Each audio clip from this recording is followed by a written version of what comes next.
All right, welcome to Season 2 of Empire State Entrepreneurs, New York Business Law, a very fun and informative podcast that explores the journeys of New York's most inspiring business leaders.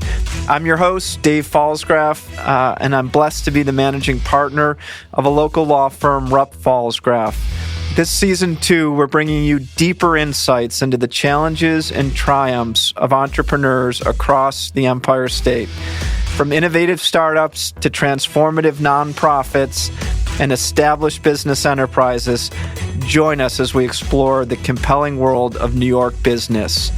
As always, I want to take a quick minute to thank our hosts, Mike and Eric, and all of our friends at Incept for hosting us in this really cool podcast studio. My firm continues to use Incept for a ton of marketing projects, and they're doing a great job for us. Today, I'm really excited to welcome a good friend and client of the firm's, Mike Latvis, to the show.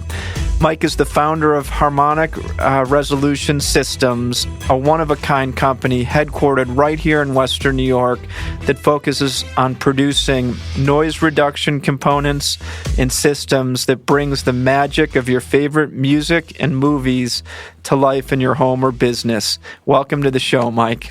Thank you, Dave. It's a pleasure to be here. And I want all of our listeners to hear about this really neat and unique company that you've built. But I think everyone hearing about the journey that has led to today, Mike, would be very relevant and helpful for our listeners. So can you give our listeners a sense, first and foremost, about sort of your background, where you grew up, where you went to school, and the early parts of your career? Sure. It's a great place to start because when I meet people and they hear you own a business, they go, "Oh, I want to do that." And then you start telling them what you've done, and you can see a pause. 100%. So, yeah, I grew up in New Hampshire. I was extremely good at math and not some of the other subjects. So my parents wisely said I should be an engineer, and basically took root in engineering as an education after high school, but kind of HRS actually starts before that. I was a crazy youngster, loved music, and probably even at 13, 14 started building systems and had understanding parents that let me drill holes in the ceiling, hang my turntable so that if my friends came over or someone was walking around the room, the needle didn't skip. So it's kind of an interesting thing that it all started with an understanding parent that let me kind of pursue a hobby that I was enjoying.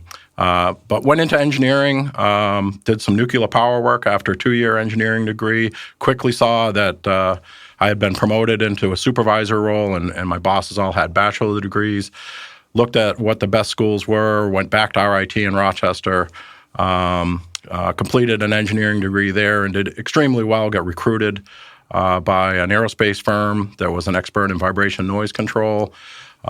Joined them as a co-op student, learned really the fundamentals of business and machining and everything to do with engineering.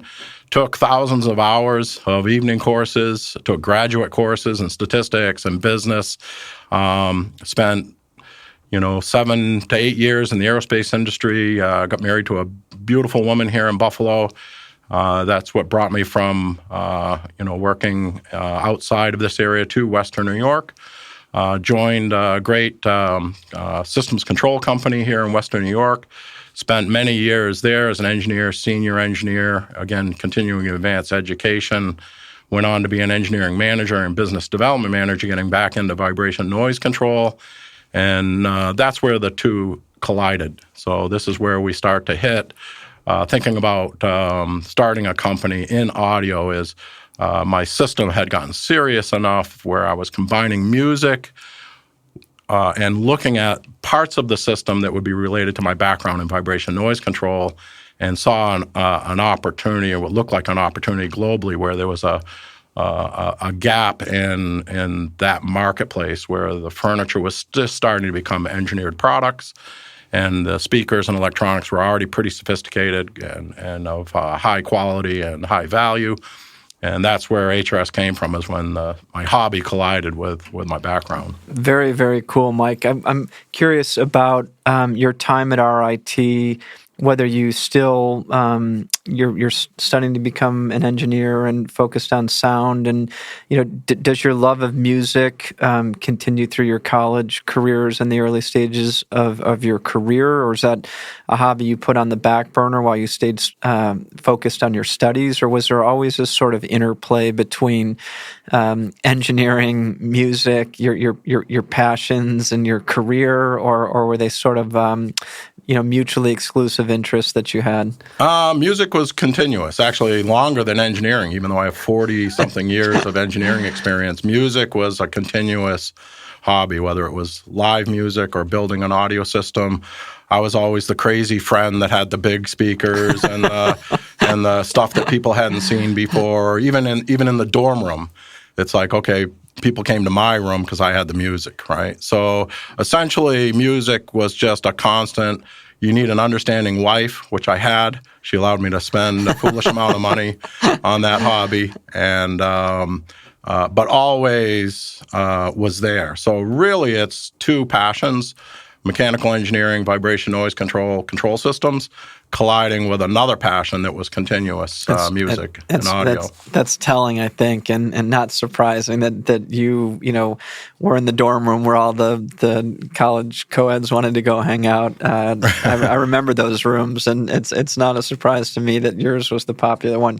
Tell me, before we get into the launch of HRS and what prompted the move and how that process went down, like entrepreneurial thinking, was it always in your blood, Mike? Did you have parents that, and engineering to me, it would seem, it's like the legal profession. It's a conservative profession. You need such significant education and degrees and very, very refined, and I would think risk-adverse profession generally. So I'm intrigued by your story and how being an engineer, you can also be an entrepreneur. And so, was that in your blood from your parents, or just from the world that you lived in as you matriculated at RIT or began to take this aerospace job? What do you think drove you to think about launching your own company?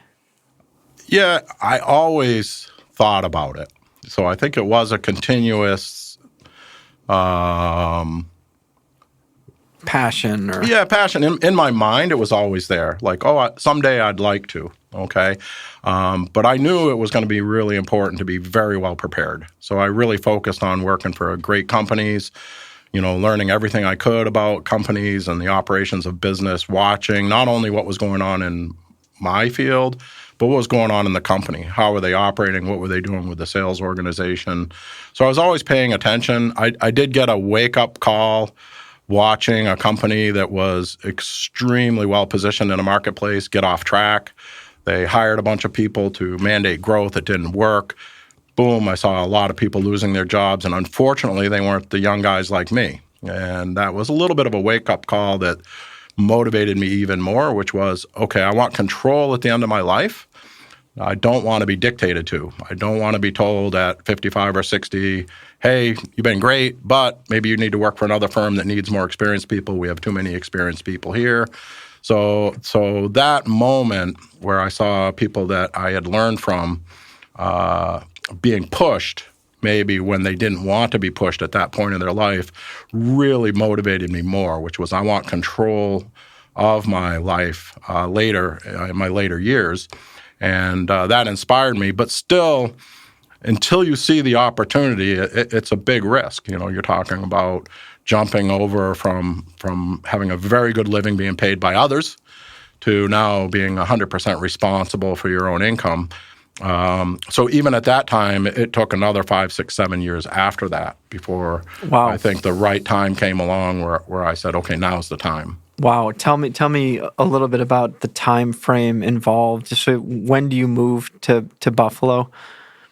Is that what year, ballpark? Or It would have been about 31 years ago or so. So you're looking in the 90s. Yeah. And you're working at a company now in Buffalo that you're happy, and you're getting a lot of responsibility and promotions, and your career path would be very steady and lucrative for you. But as you grow up in that organization, the fire in your belly, the passion for potentially owning and operating your own company and controlling your destiny for good, bad, or who knows what at the time. But tell our listeners, when did you know that the moment was right? Or you said it could take, it was 6, 7, 8 years before that switch went off where you said, I think if I'm going to do this, now is a good time. What can you help our entrepreneurial passionate listeners know who may be wondering the same question as they're working for bigger companies but have a dream or need inspiration to strike out on their own? If you remember, can you talk to us a little bit about when you knew the time was right for you, Mike? Yeah, so I had probably about 15 years of experience, and junior engineer or co-op engineer, engineering, then senior engineer, then an engineering group leader, then engineering manager and business development manager. So now I'm 15 years in. I've got a lot of experience and skills. My salary is pretty substantial. The family's doing well. And I ran into this opportunity where running into the right people at the right time, I think, is always key, but you've got to recognize they're the right people. So the moment came for me where I was starting to look at my system from a mechanical perspective. Okay, what will vibration noise control and the stand and all the stuff that my gear is sitting on, how does it affect the sound? And I ran into Matt Brazeau in Canada, and I said, hey, how big of a deal is this? And he's like, it's a very big deal.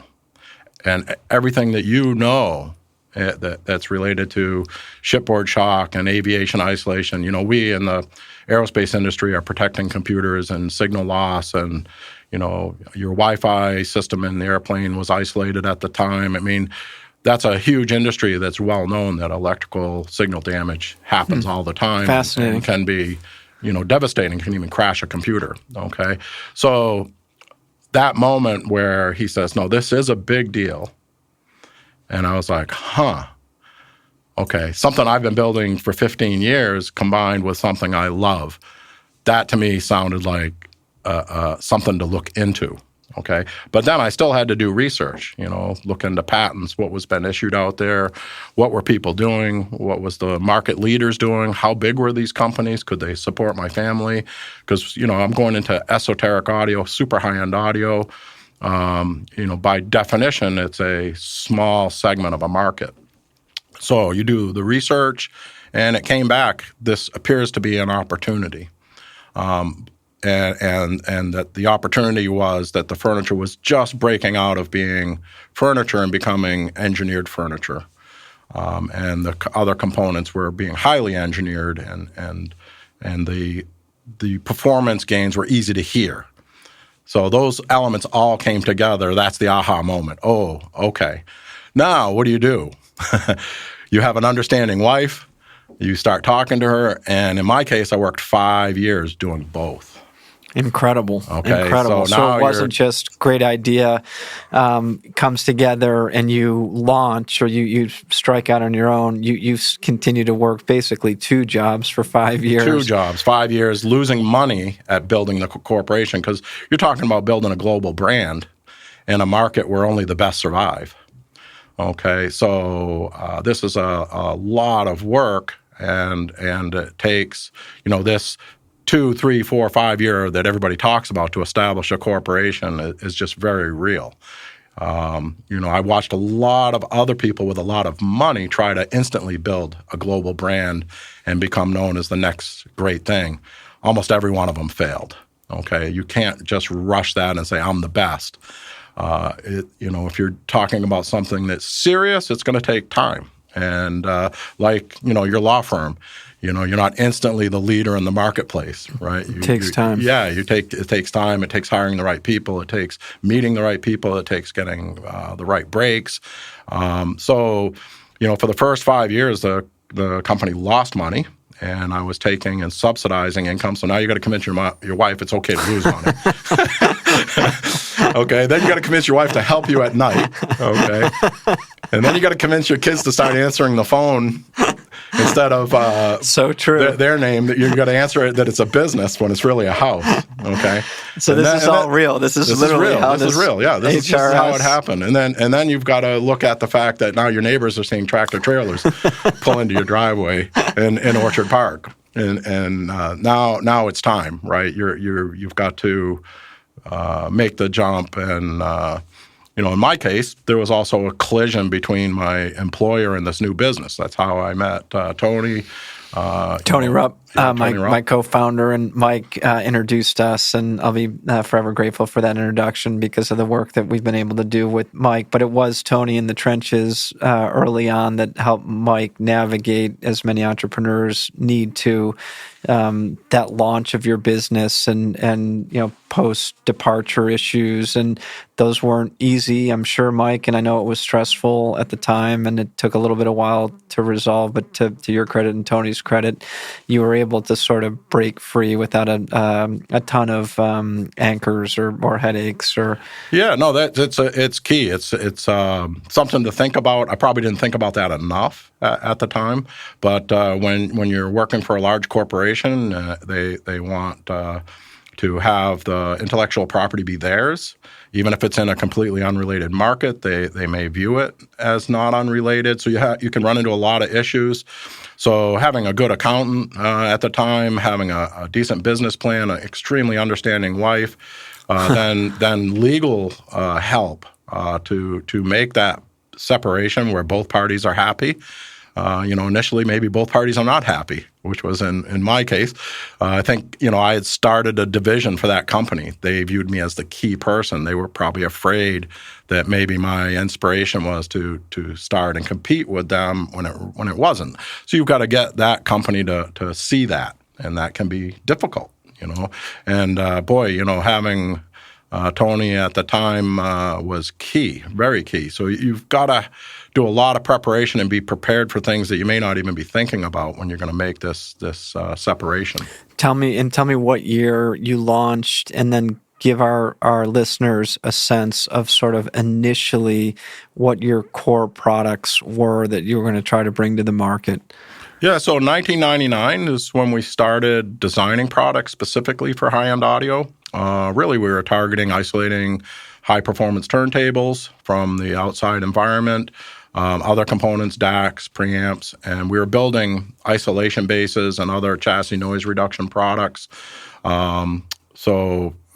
Did both HRS and aerospace work for probably 5 years. So late 2004, 2005, 2006 is where this critical separation comes, where it's now going to be only HRS. Then, we get more sophisticated. We've become known for building very good products. Now we're going to build, reference level audio stands that will do an entire system. We actually even bridged the income gap a little bit by engineering consulting. I worked for some of the leading firms in Western New York that I had worked for, doing some engineering consulting work supplementing the income to continue to invest in the brand. But then, in the mid 2000s, now it's starting to roll.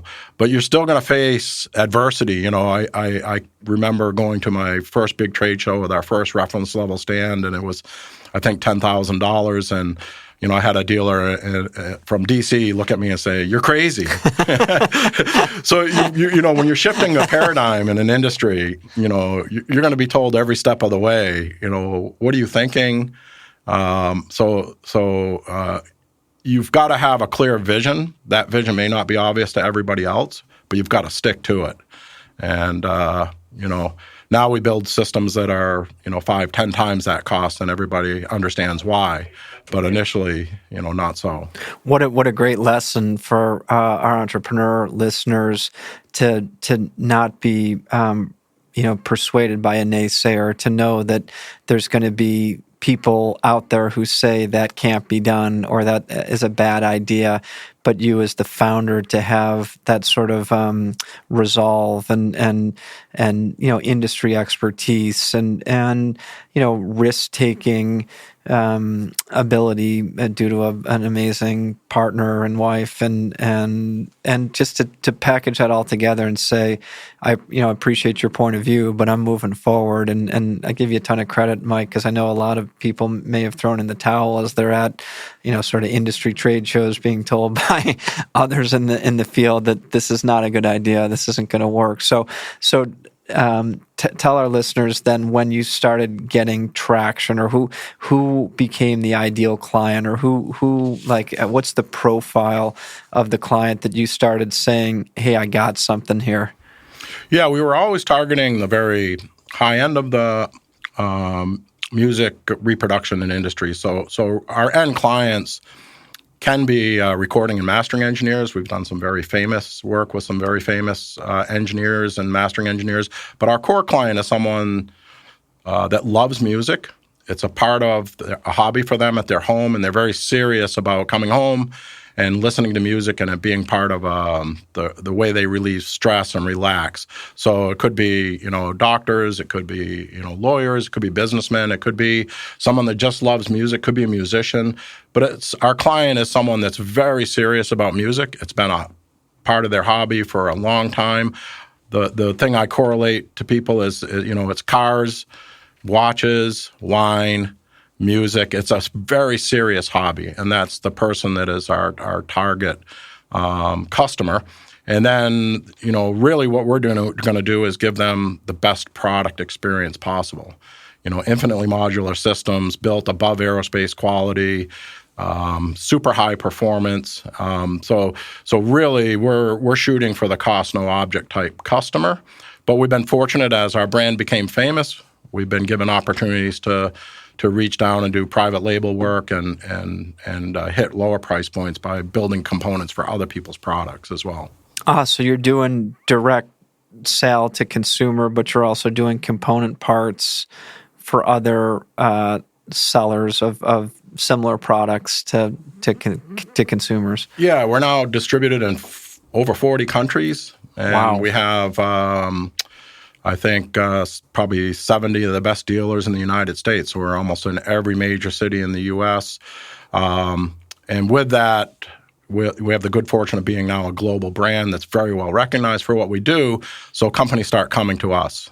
We did a great partnership with Mobile Fidelity and Fender Guitar, where they're building a turntable with a custom Fender guitar paint job, and they hired us to build the isolation stage for that turntable. And that's targeted more at a general consumer, not super high-end esoteric price point. And so now we do have the good fortune of being known and getting opportunities. But our core client is really someone that's going to a store in a major city.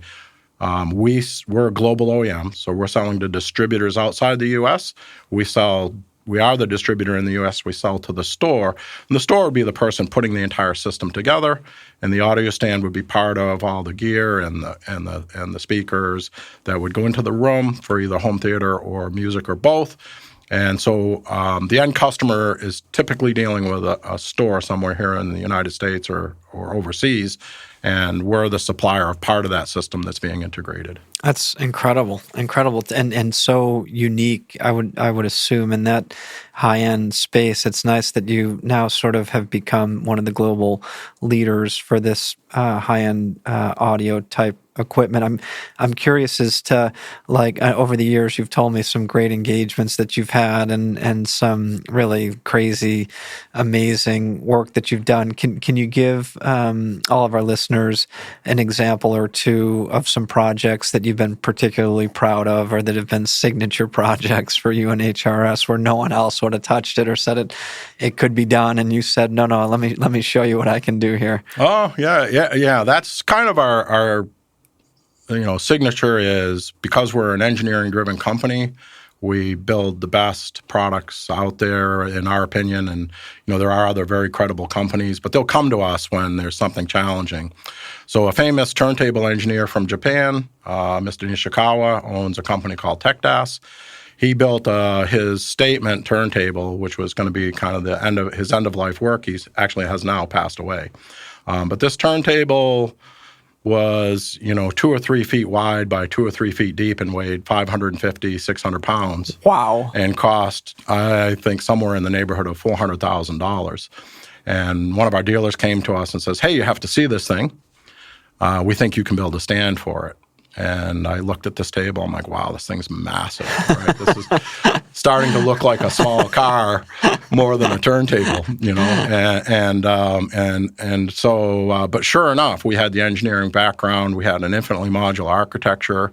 Me and my design team went to work and built this very beautiful modular asymmetric turntable that could pick up the isolation stage of this massive turntable, and also make it look beautiful and not kludgy. And the biggest reward was the owner of that company said it was perfect on video and bought one for himself. Okay, so that's when you realize, okay, you're reaching for the stars, and the other guys that are reaching for the stars reward you with appreciation, and they themselves buy. I think he actually bought a couple of them, one for his home, one for his studio. So that's the type of stuff we get into. But these systems, you're talking about systems that are well into many millions of dollars. The turntable alone is $500,000. Incredible. When the arm and the cartridge and the stand is put together. So, yeah, I'm very fortunate. That's the level of work we've done now, and that would be kind of, if customers are saying, well, what are people doing with audio? It's just as crazy as cars. And people are coming to you now to sort of custom make or specially design these. Yeah, we're very fortunate. Companies will come from Europe or Asia. The dealers will come to us. We get calls now. We're a very known brand, and so the phone will ring here in Buffalo. Hey, I'm a store in Texas, or I'm a store somewhere here. We've been told we should be doing business with you, and we'll start talking to them. And if we think extremely qualified, they'll become a partner of ours. Very lucky. We've done the Experience Center, the Macintosh House of Sound in New York City. So Macintosh, very well-known New York audio company. Now, I think owned by Bose, I believe. They were recently purchased.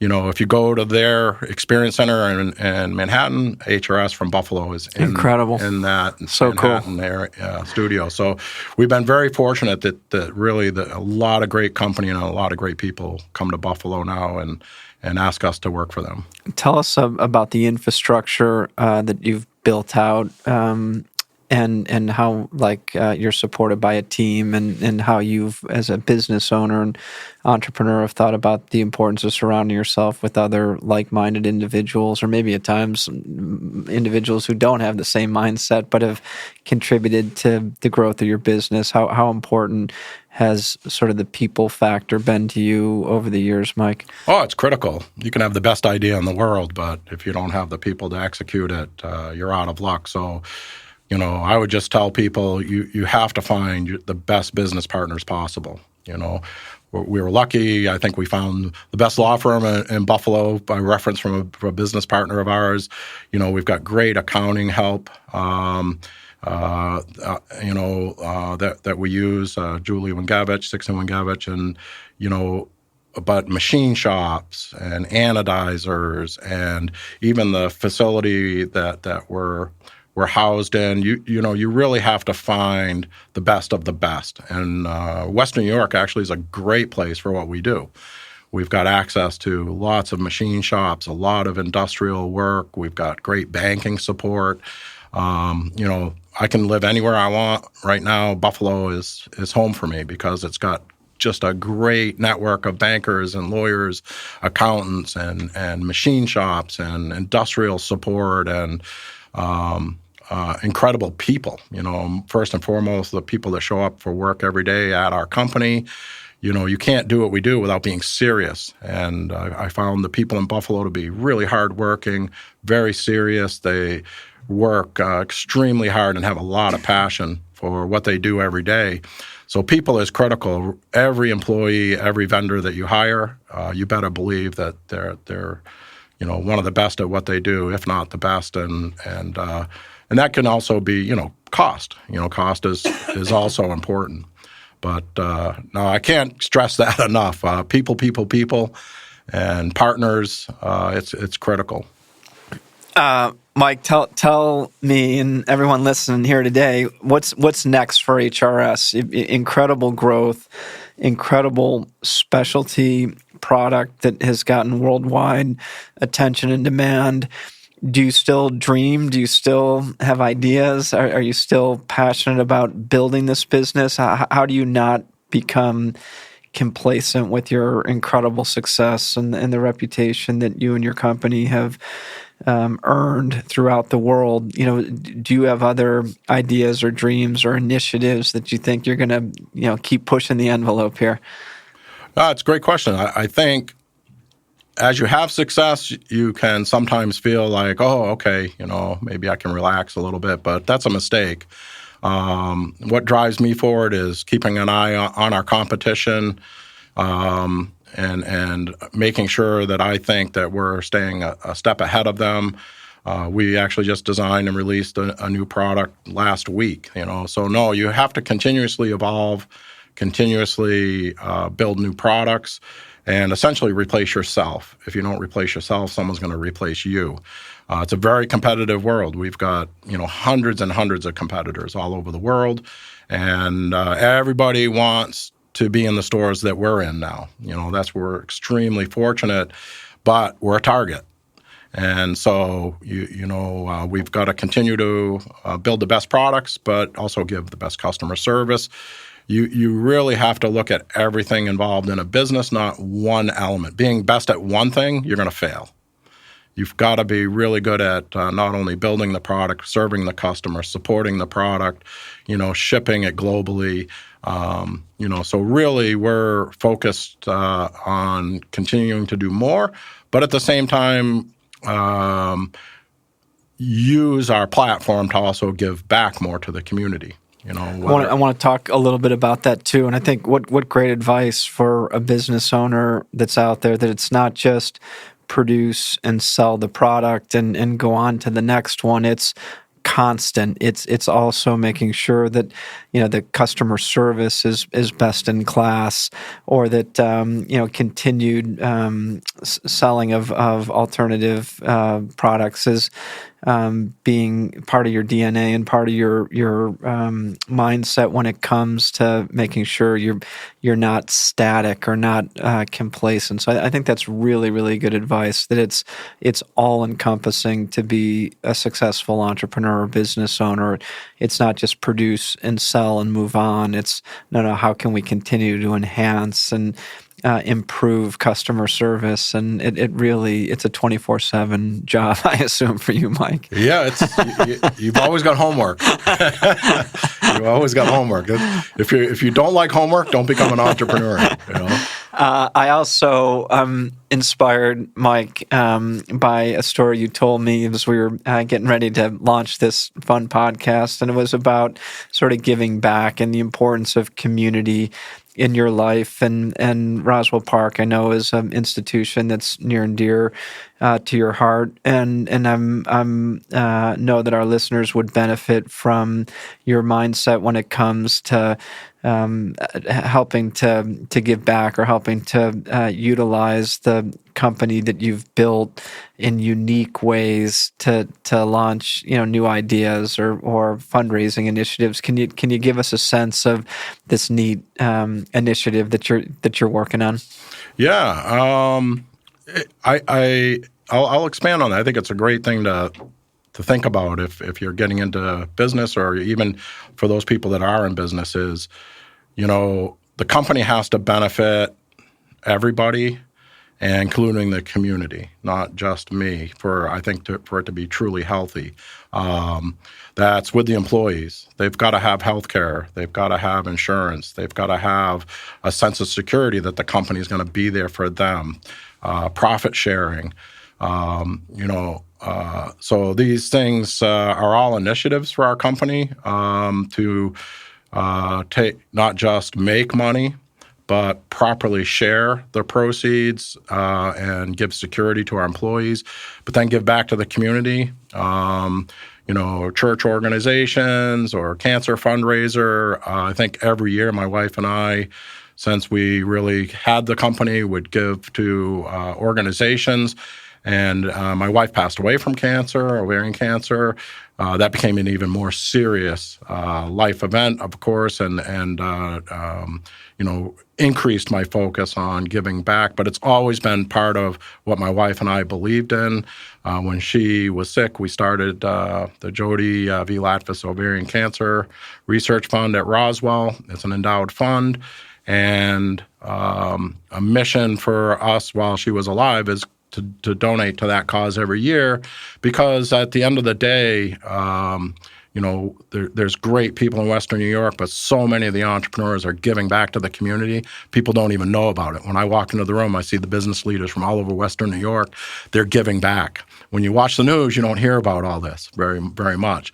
But essentially, a lot of great things are happening in a community because a lot of people are taking initiative. And so the Ovarian Cancer Fund is an example of that, but it can be really anything. There's so much need in a community. Pick one that's important to you. But that one now is our main focus, in addition to other community organizations. And we're not only giving a part of our earnings from the company to this cause directly. We've now leveraged the business and are doing fundraisers to our customers globally. And now we're partnering with a great group of individuals in New York City that have the same mission, the guys at Real to Real Haven and Brooklyn, and combining music and artist and cancer fundraising as a major initiative overall. Take advantage of the fact that we've got this reach and capability instead of just squandering that opportunity. Well, first, Jody was an amazing person, and her courageous battle was inspiring for so many.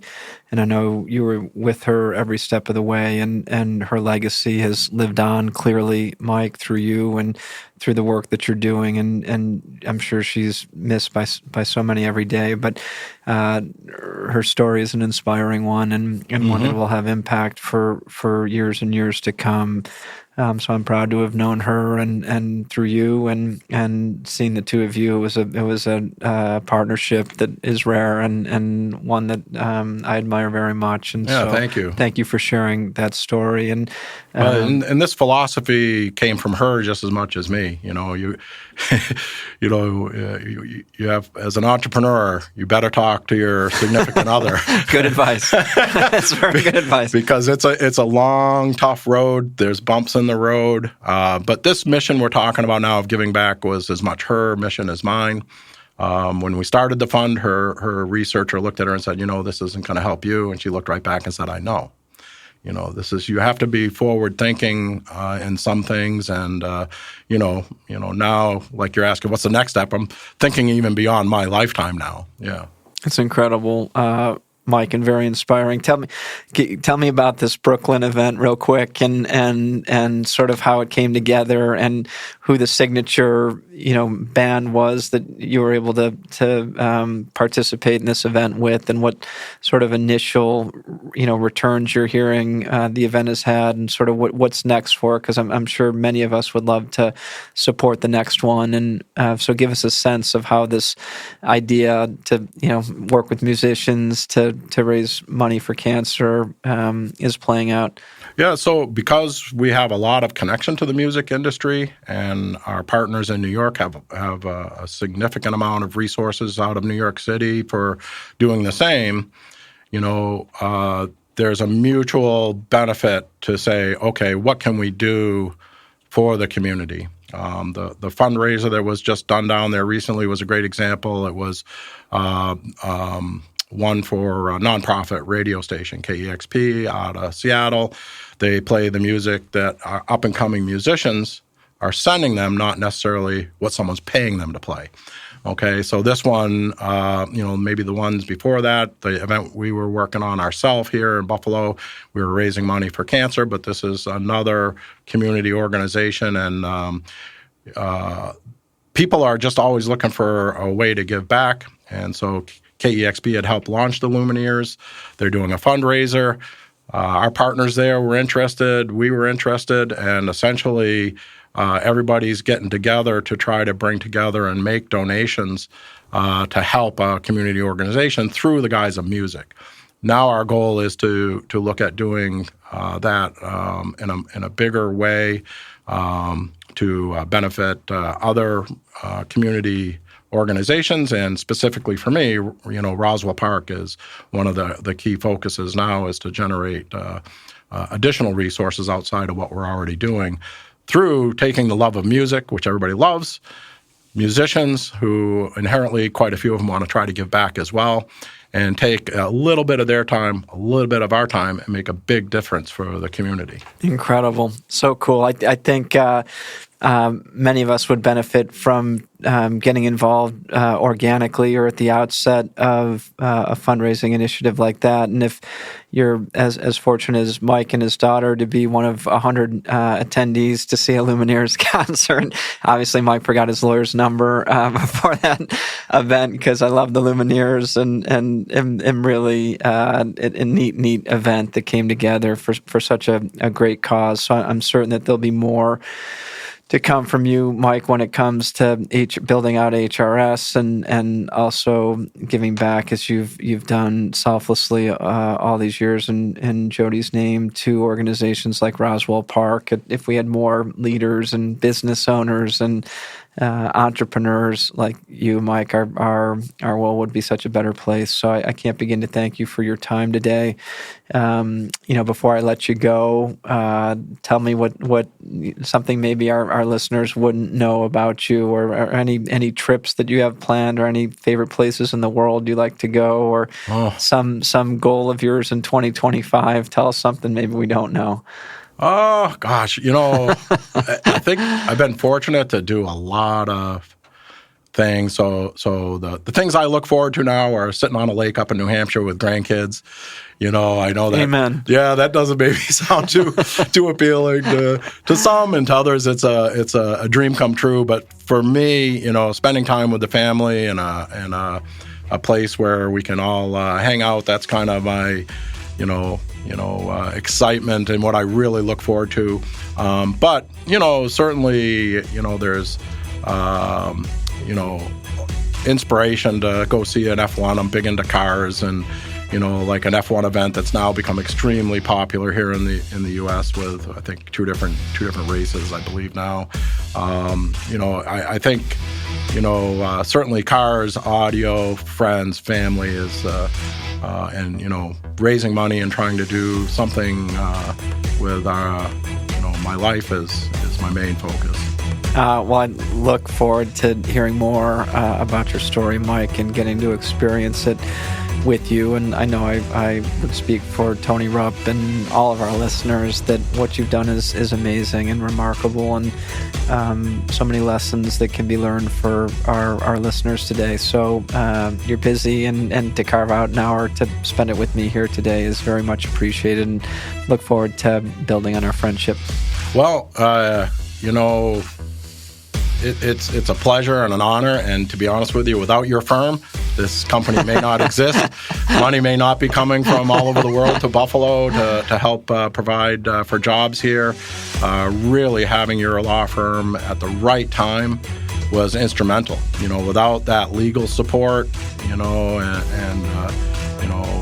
at that time, it's instrumental. So I would tell people, look, you've got to be prepared for all these things if you're going to be in business. And certainly the long friendship with you guys has been also an amazing value to our company. And I tell everybody, if it wasn't for you guys at that time, who knows? I've been back working, a very nice job for a company somewhere.